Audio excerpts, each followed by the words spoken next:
अच्छा जी students, accounting equation का lecture number 2 है ये। देखिए हमने ये देख लिया कि भाई कंपनी के जो एसेट्स होते हैं वो किसके बराबर होते हैं, और हमने ये देखा कि कंपनी के जो एसेट्स हैं वो बराबर होते हैं कैपिटल प्लस लायबिलिटीज के। ठीक है, हमने ये देखा कि कंपनी के जो एसेट्स होते हैं वो इक्वल होते हैं कैपिटल प्लस लायबिलिटीज के। अब इसमें हम मजीद डिटेल में जाते हैं जब हम एसेट्स की बात करते हैं। तो हमारे पास एसेट्स की भी दो कैटेगरीज हैं। ठीक है, हमारे पास एसेट्स की भी दो कैटेगरीज हैं। अगेन मेरा मकसद ये है कि मैं आपको एक ओवरव्यू दूं, बहुत ज़्यादा डिटेल में हम नहीं जाएंगे, लेकिन हम ये देखते हैं कि एसेट्स की क्या दो कैटेगरीज हैं। तो हम यहां से दो रूट्स बनाते हैं, और जब हम एसेट्स की बात करते हैं तो हमारे पास जो दो टाइप्स ऑफ एसेट्स हैं, दो तरह के एसेट्स हैं जो आगे भी बहुत सारी जगहों पर हमें नजर आएंगे। उसमें से एक कहलाते हैं हमारे नॉन करंट एसेट्स, और एक कहलाते हैं हमारे करंट एसेट्स। ठीक है, कौन कौन से भाई? नॉन करंट एसेट्स और करंट एसेट्स। एसेट्स की कितनी टाइप्स? दो टाइप्स, नॉन करंट एसेट्स और करंट एसेट्स। ठीक है, अच्छा अब जब हम नॉन करंट एसेट्स की बात करते हैं तो अगेन मैं कोई बिल्कुल ही आपको अकाउंटिंग की टर्मिनोलॉजी में अभी नहीं लेकर जाना चाहता और अकाउंटिंग की ज़बान में बातें नहीं बताना चाहता, बल्कि मैं एक लेमैन लैंग्वेज में आप लोगों को बातें समझाना चाहता हूं ताकि पहले आप लोग अंडरस्टैंडिंग डेवलप कर लो। देखो, नॉन करंट एसेट्स की जब हम बात करते हैं तो वो कोई भी ऐसी चीज़ है जो बिजनेस में मैं यूज़ करूंगा, बिजनेस का एसेट होगा जिसका नेचर कुछ इस तरह का हो कि वो मेरे पास for a significant time period constant रहे, सेम रहे, या जो डे बाय डे बेसिस पर चेंज ना हो, या जो day by day, day to day या डेली बेसिस पर इंक्रीज डिक्रीज ना हो, ऐसी चीज नॉन करंट एसेट।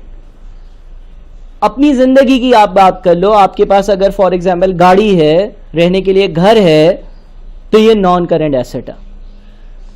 इसलिए क्योंकि ऐसा नहीं होता कि आते जाते मैं गाड़ी चेंज करूं या आते जाते मैं घर चेंज कर रहा हूं रोज।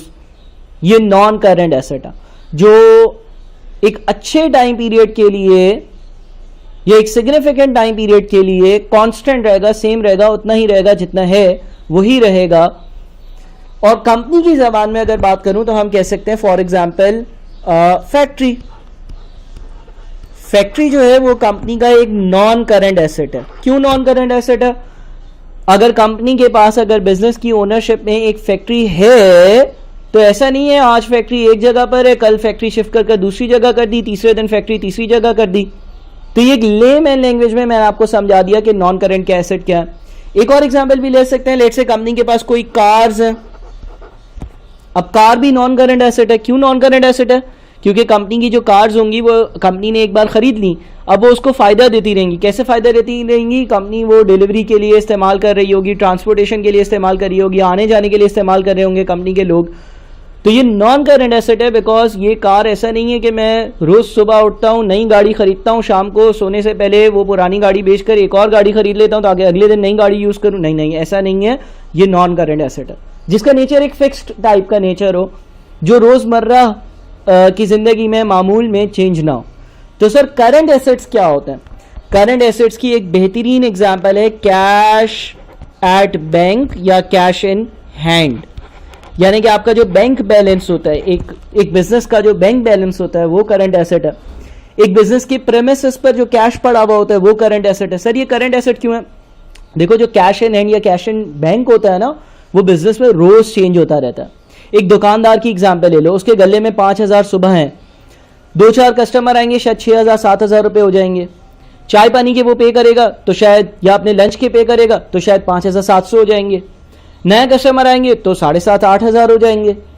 जिससे चीज़ें खरीदी हैं, दुकानदार के पास वो बंदा आएगा, बोलेगा भाई तुमने कल मुझसे माल खरीदा था ना, उसके पैसे दो, वो 2-3 हज़ार पे करेगा, शायद 4,000-5,000 वापस चला जाएगा, रोज चेंज होगा। सर बैंक का बैलेंस कैसे रोज चेंज होगा? भाई अगर फॉर एग्जांपल तुम्हारा कोई ऐसा बिजनेस है जिसमें तुम्हें कस्टमर चेक देता है, तो तुम चेक बैंक में जमा कराओगे, बैंक बैलेंस इंक्रीज होगा। तुम किसी को चेक देते हो कि यार मेरे पास कैश नहीं है, तुमसे मैंने चीजें खरीदी थी, उसकी पेमेंट मैं तुम्हें चेक में कर रहा हूं। तुम एक दुकानदार हो, एक स्टोर कीपर हो, एक जनरल स्टोर है, एक बेकरी है, एक आइसक्रीम शॉप है, एक रेस्टोरेंट है, तुम जिससे रॉ मटेरियल खरीदते हो। रॉ मटेरियल यानी कि फॉर एग्जांपल अगर एक रेस्टोरेंट है, वो कोई चिकन की डिश पकाता है, तो वो जो जिससे चिकन खरीदता है वो उस डिश के लिए रॉ मटेरियल है, या वेजिटेबल्स खरीदता है उसके लिए चेक में पेमेंट करता है, तो उसके बैंक का बैलेंस कम या ज़्यादा होता रहेगा, इसीलिए वो करंट एसेट कहलाएगा। ठीक है। इसी तरह से हमारी जो लायबिलिटीज़ हैं इसकी भी 2 टाइप्स होती हैं। हमारी जो लायबिलिटीज़ हैं इसकी भी कितनी टाइप्स होती हैं? इसकी भी 2 टाइप्स होती हैं आम हालात में। और वो 2 टाइप्स क्या होती हैं? वो 2 टाइप्स में से एक टाइप अगेन आपकी होती है नॉन करंट लायबिलिटीज, एक टाइप होती है आपकी नॉन करंट लायबिलिटीज, और दूसरी टाइप आपकी होती है current liabilities. Non current liabilities और करंट लायबिलिटीज। अच्छा सर, नॉन करंट लायबिलिटीज क्या है? नॉन करंट लायबिलिटीज क्या है? नॉन करंट लायबिलिटीज किस चीज को कहते हैं? नॉन करंट लायबिलिटीज कोई ऐसा लोन जो मैंने 5 साल, 10 साल, 15 साल, 20 साल के लिए लिया हो, यानी कि जिसको मुझे अभी नियर फ्यूचर में पे नहीं करना, जिसको मुझे विद इन 1 ईयर पे नहीं करना। फॉर एग्जाम्पल मैंने अपना बिजनेस स्टार्ट करते वक्त एक फैक्ट्री परचेज करी, और फैक्ट्री खरीदने के मेरे पास पैसे नहीं थे, मैंने एक बैंक से पैसे लिए, मैंने एक बैंक से उधार लिया, मैंने एक बैंक को बोला भाई मुझे उधार दे दो, मुझे अपना बिजनेस स्टार्ट करना है और मुझे फैक्ट्री खरीदनी है। और उस फैक्ट्री को खरीदने के लिए मैं बैंक के पास लोन तो लेने गया, लेकिन मैंने बोला देखो तुम आज मुझे पैसे दोगे, मैं फैक्ट्री लगाऊंगा, फिर फैक्ट्री में काम होना शुरू होगा, फिर बंदे भर्ती करूंगा, फिर मशीन्स खरीदूंगा, फिर प्रोडक्शन होगी, फिर चीज़ें बनेंगी, फिर वो चीज़ें पैक होंगी, फिर वो बाजार में जाएंगी, फिर वो मार्केट में बिकना शुरू होंगी, फिर बिकना शुरू होंगी तो मुझे कुछ पैसे मिलेंगे। 2-4 साल में मार्केटिंग करूंगा अपने बिजनेस का, मेरा बिजनेस स्टेबल होगा, मेरे बिजनेस की प्रमोशन करूंगा, उसका नाम बनेगा, तो भाई मैं कमाना जो सही मायनों में है ना, वो 4 साल बाद सही या 5 साल बाद सही अच्छा कमाना शुरू करूंगा।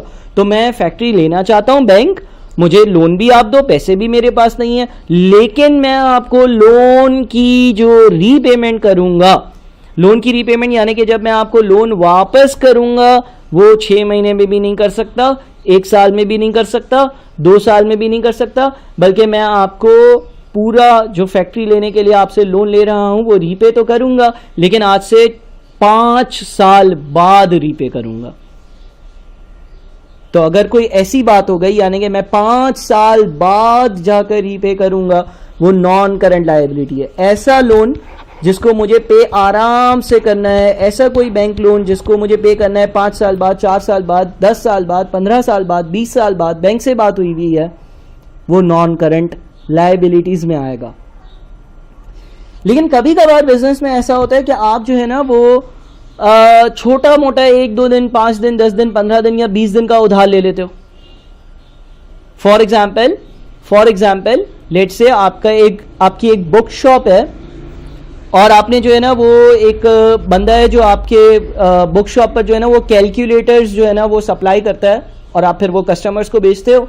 वो कैलकुलेटर्स वाला आया, उसने आपको कैलकुलेटर्स दिखाया, आपने बोला हाँ बिल्कुल बुक शॉप है मेरी, बुक शॉप से बिकेंगे, लोग आएंगे कैलकुलेटर खरीदने, मैं उनको बेचूंगा, लेकिन मेरे पास पैसे नहीं है।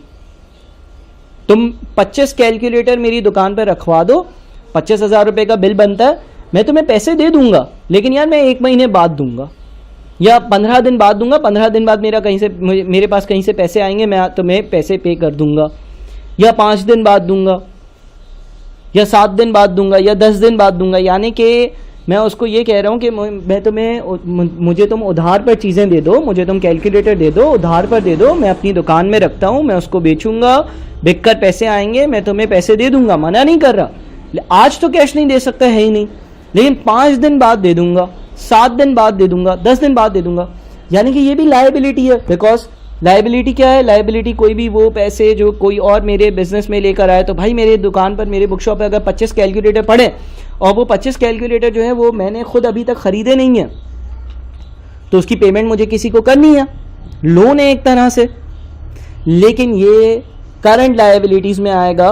और अगर कोई इस तरह के, जो मैंने मिसाल बताई, इस तरह का कोई लोन होगा जो कि मुझे पे कर देना है शॉर्ट टर्म में, 20 दिन, 25 दिन, 30 दिन में, वो करंट लायबिलिटी है।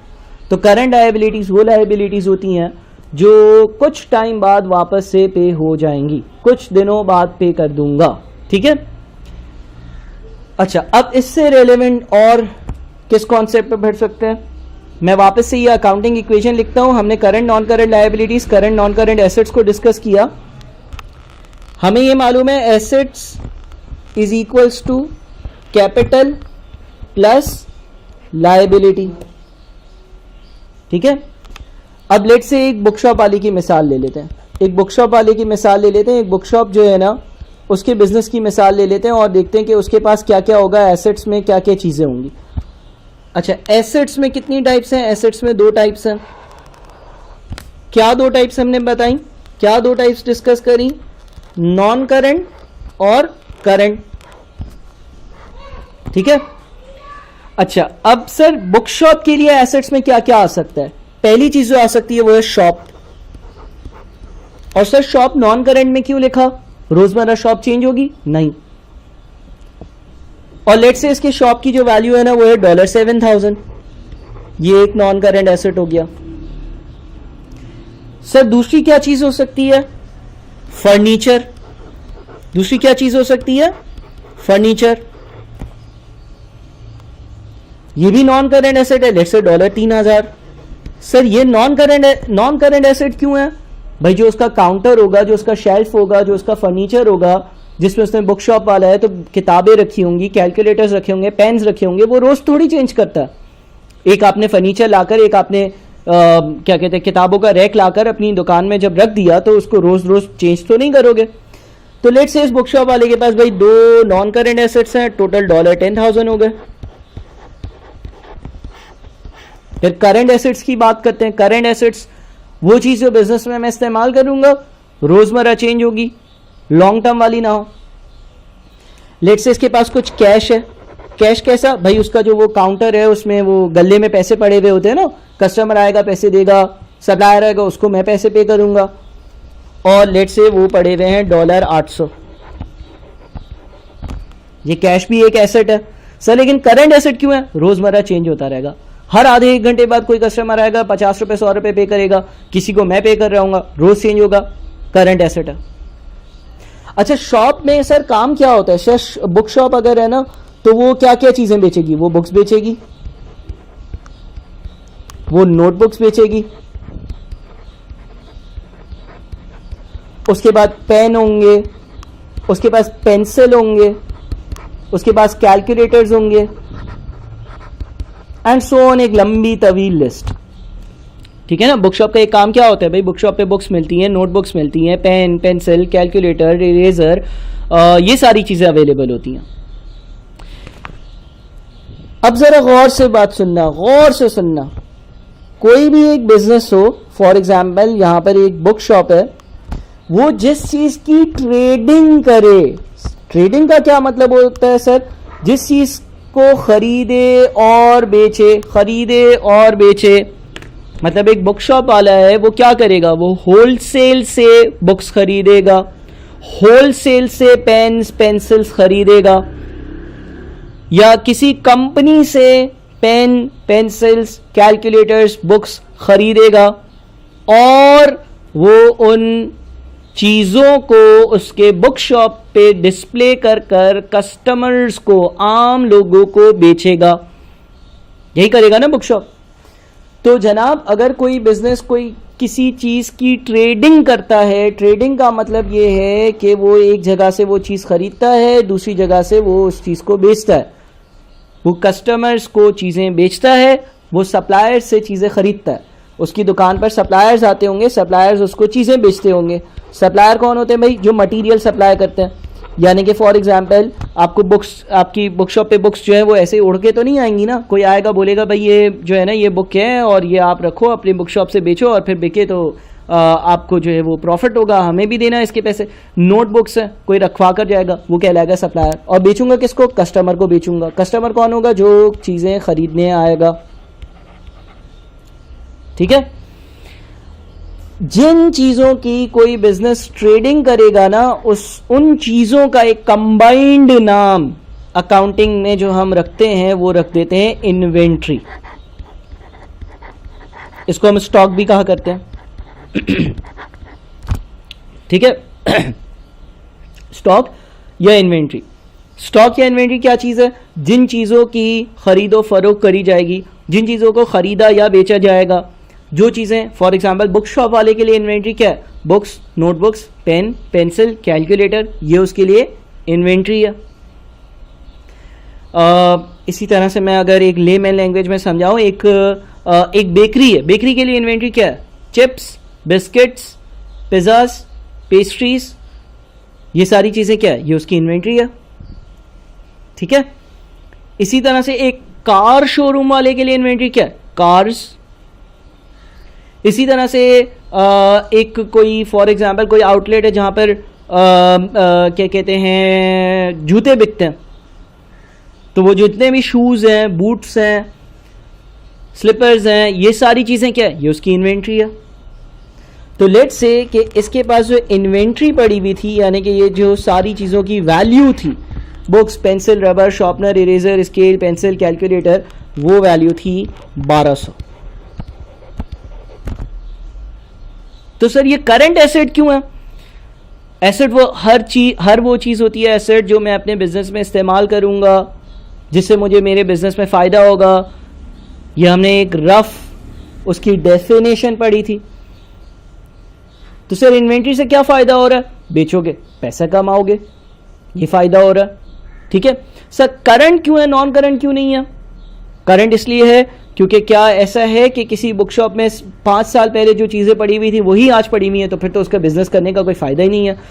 इन्वेंट्री जो है वो करंट इसलिए है और नॉन करंट इसलिए नहीं है बिकॉज करंट में चीज़ें रोज़ चेंज होती रहती हैं। रोज़ कोई नई नोटबुक्स आएंगी, कोई सप्लायर देकर जाएगा, मैं उसको कस्टमर्स को बेच दूंगा।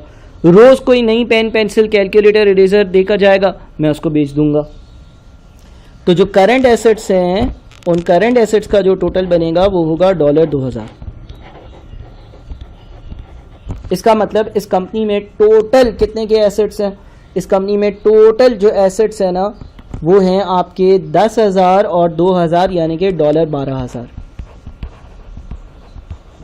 ये $12,000 के एसेट्स हैं इस कंपनी में, ये इस बुक शॉप वाले के एसेट्स हैं। ठीक है, अच्छा लेट से हम एज्यूम कर लेते हैं 8,000 रुपये ये अपने घर से लेकर आया था, वो क्या कहलाएगा? कैपिटल। 8,000 रुपये ये अपने घर से लेकर आया था, वो क्या कहलाएगा? कैपिटल। कैपिटल क्या होता है? वो पैसा जो ओनर अपने घर से लेकर आया है अपने बिजनेस में, उसको हम कैपिटल कहते हैं। और लायबिलिटीज की कितनी टाइप्स पढ़ी सर? 2 टाइप्स पढ़ी। लायबिलिटीज की क्या 2 टाइप्स पढ़ी थी? हमने ये पढ़ा था कि कुछ नॉन करंट होंगी, कुछ करंट होंगी। सर नॉन करंट क्या होंगी? नॉन करंट वो जो आराम से 3 साल, 4 साल, 5 साल, 10 साल, 15 साल, 20 साल बाद जिनकी पेमेंट करनी है, जो अभी ड्यू नहीं होंगी, अभी मुझे पे नहीं करनी है, आराम से पे करना है। जिससे लोन लिया था उसको बोला हुआ है भाई 10 साल बाद तुझे पैसे मिलेंगे, आज नहीं मिलेंगे, कल नहीं मिलेंगे, परसों नहीं मिलेंगे। सर करंट क्या है? करंट लायबिलिटीज वो चीज़ें होती हैं जो, या वो अमाउंट होता है, वो लोन होता है जो मुझे नियर फ्यूचर में कुछ दिनों में पे करना है। अच्छा, नॉन करंट लायबिलिटीज़ जो है ना उसमें एक बैंक लोन आ रहा है। नॉन करंट लायबिलिटीज़ में एक बैंक लोन आ रहा है और वो बैंक लोन जो है ना उसका अमाउंट है, लेट से हम कह लेते हैं 2,000 या 3,000। 3,000 का बैंक लोन आ रहा है। ऐसे ही मिसाल समझ लो कि जब हमने शॉप खरीदी थी ना, शॉप कितने की खरीदी है? $7,000 की। तो शॉप खरीदते वक्त जो है ना 4,000 रुपए मेरे पास पड़े हुए थे। अब शॉप वाला तो 7,000 मांग रहा था, तो मैंने 3,000 का बैंक लोन लिया था और बैंक को ये बोला था मैं आपको पैसे 5 साल बाद पे करूंगा। इसीलिए ये बैंक लोन आ रहा है यहां पर, ठीक है ना। अच्छा, और जो आपकी दूसरी लायबिलिटीज हैं वो $1000 की है, यानी कि करंट लायबिलिटीज 1000 की है। तो सर ये करंट लायबिलिटीज क्यों आई हैं? मिसाल के तौर पर ये जो आपके पास इन्वेंट्री पड़ी हुई है ना 1200 की, इन्वेंट्री क्या है? इन्वेंट्री का मतलब books, notebooks, pen, pencil, calculator, eraser, sharpener, जितनी भी चीजें हैं, वो चीजें आपने किसी से क्रेडिट पर खरीदी थी। 200 रुपए पे कर दिए थे, 200 रुपए पे कर दिए थे, लेकिन 1000 रुपए क्रेडिट थे। क्रेडिट का क्या मतलब है? मिसाल के तौर पे एक बंदा आया था, बोला यार ये 10 कैलकुलेटर रख लो और पैसे मैं बाद में लेकर जाऊंगा। तो ये जो 10 कैलकुलेटर्स के मैंने 1000 रुपए पे नहीं किए ना, वो कुछ दिनों बाद, 15 दिन या 20 दिन बाद मुझे पे करेगा, वो करंट लायबिलिटी में शामिल है और इसीलिए यहां पर $1000 लिखा हुआ है। और इस 1000 को हम पेएबल कहते हैं। क्या कहते हैं? पेएबल। सर पेएबल एक नई चीज आप ले आए? हाँ, अगर आपने कोई इन्वेंट्री परचेज करी है, सर इन्वेंट्री क्या है? जिस चीज का मैं बिजनेस कर रहा हूं वो चीजें अगर मैंने परचेज करी हैं और उसके पैसे नहीं पे किए, अभी कुछ टाइम बाद पे करूंगा, तो उसको हम पेएबल लिखते हैं। अब देख लो जरा, assets is equals to capital plus liability balance हो रहा है। एसेट्स कितने हैं? 12000 इज इक्वल्स टू कैपिटल 8000, 3000 का बैंक लोन 11000, 1000 रुपए पेएबल 12000, बिल्कुल दोनों साइड्स बैलेंस हो रही है। Assets is equals to capital plus liability, ये चीज बैलेंस हो रही है, ठीक है। अच्छा, अब इन चीजों से एक स्टेटमेंट बनाने को एग्जाम में आता है जिसको हम कहते हैं स्टेटमेंट ऑफ फाइनेंशियल पोजीशन, ठीक है। इन चीजों से एक स्टेटमेंट बनाने को एग्जाम में आता है जिसको हम कहते हैं स्टेटमेंट ऑफ फाइनेंशियल पोजीशन। तो जरा हम देखते हैं कि स्टेटमेंट ऑफ फाइनेंशियल पोजीशन क्या होता है। यही चीज़ें होती हैं, यही चीज़ें उसमें लिखी जाती हैं, बस एक स्पेसिफिक फॉर्मेट में लिखी जाती हैं और उसको हम स्टेटमेंट ऑफ फाइनेंशियल पोजीशन का नाम दे देते हैं। तो ये देख लेते हैं कि भाई स्टेटमेंट ऑफ फाइनेंशियल पोजीशन आखिर क्या चीज़ है। स्टेटमेंट ऑफ फाइनेंशियल पोजीशन किस चीज़ को कहते हैं, यहां तक चीज़ें ज़रूर कॉपी करना आगे बढ़ने से पहले। अब मैं यहां पर एक स्ट्रक्चर बनाता हूं और एक फ्लेवर देता हूं स्टेटमेंट ऑफ फाइनेंशियल पोजीशन का। ऑल्दो आगे जाकर तो ये बड़ा मुश्किल स्टेटमेंट हो जाएगा, लेकिन एक आसान सा स्टेटमेंट ऑफ फाइनेंशियल पोजीशन बनाते हैं। बड़ा ही आसान सा स्टेटमेंट ऑफ फाइनेंशियल पोजीशन बनाते हैं। स्टेटमेंट ऑफ फाइनेंशियल पोजीशन के बहुत सारे फॉर्मेट्स हैं। अभी हम बिगनिंग की क्लासेस में हैं और बिगनिंग की डिस्कशन कर रहे हैं, तो एक फॉर्मेट में बनाऊंगा जिसमें हम क्या लिखते हैं, यहां पर हम लिख देते हैं list of non current assets. Non current assets, जितने भी नॉन करंट एसेट्स होते हैं वो लिख दिया करते हैं। उसके बाद हम लिखते हैं अपने करंट एसेट्स, जितने भी करंट एसेट्स होते हैं उनको मेंशन कर दिया करते हैं।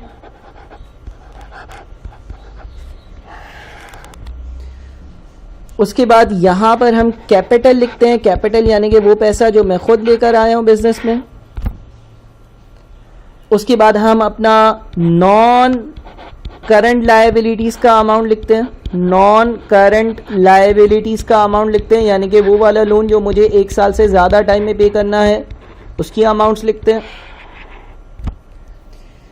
और उसके बाद हम करंट लायबिलिटीज की अमाउंट लिखते हैं। करंट लायबिलिटीज की वो अमाउंट्स होती हैं जो मुझे नियर फ्यूचर में या कुछ दिनों के अंदर अंदर पे करनी होंगी। अब जरा ऊपर वाली कंपनी का स्टेटमेंट ऑफ फाइनेंशियल पोजीशन बनाते हैं और देखते हैं कि कैसा बनेगा। हम अगर ऊपर वाली कंपनी पर आते हैं तो शॉप 7000, फर्नीचर 3000, ये दोनों नॉन करंट एसेट्स हैं। शॉप 7000, फर्नीचर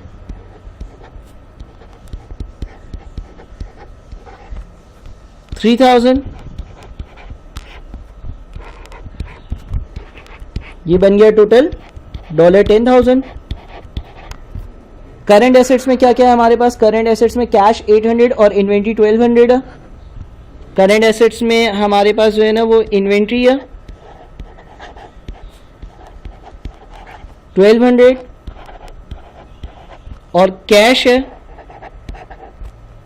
800, ये टोटल 2000 बनता है।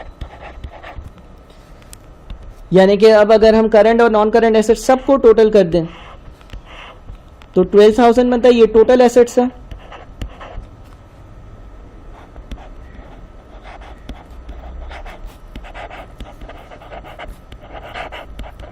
ठीक है, और फिर हम दूसरी साइड पर जाते हैं।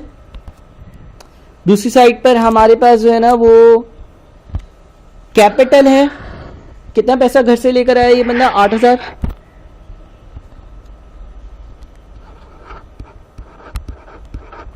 उसके बाद हमारे पास बैंक लोन है 3,000 का और पेएबल्स है 1,000 के। तो बैंक लोन है हमारे पास 3,000, ये नॉन करंट है, और पेएबल्स हैं हमारे पास 1,000।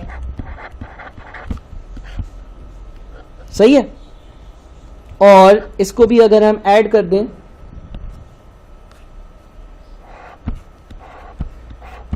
तो ये 12,000 बनता है। ये क्या है? कैपिटल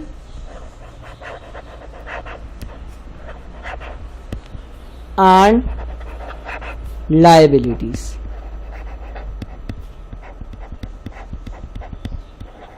ठीक है भाई, इसको हम क्या कहते हैं? इसको हम कहते हैं स्टेटमेंट ऑफ फाइनेंशियल पोजीशन। इसमें एसेट्स, कैपिटल, लायबिलिटीज ये सारी चीजें होती हैं, और कुछ चीजें जो हम बाद में कवर करेंगे वो भी इसी स्टेटमेंट का पार्ट बन जाती हैं। ठीक है, और ये क्या कहलाता है? ये कहलाता है स्टेटमेंट ऑफ फाइनेंशियल पोजीशन। ठीक है भाई, अब अगले पार्ट में हम मजीद चीजों को डिस्कस करते हैं।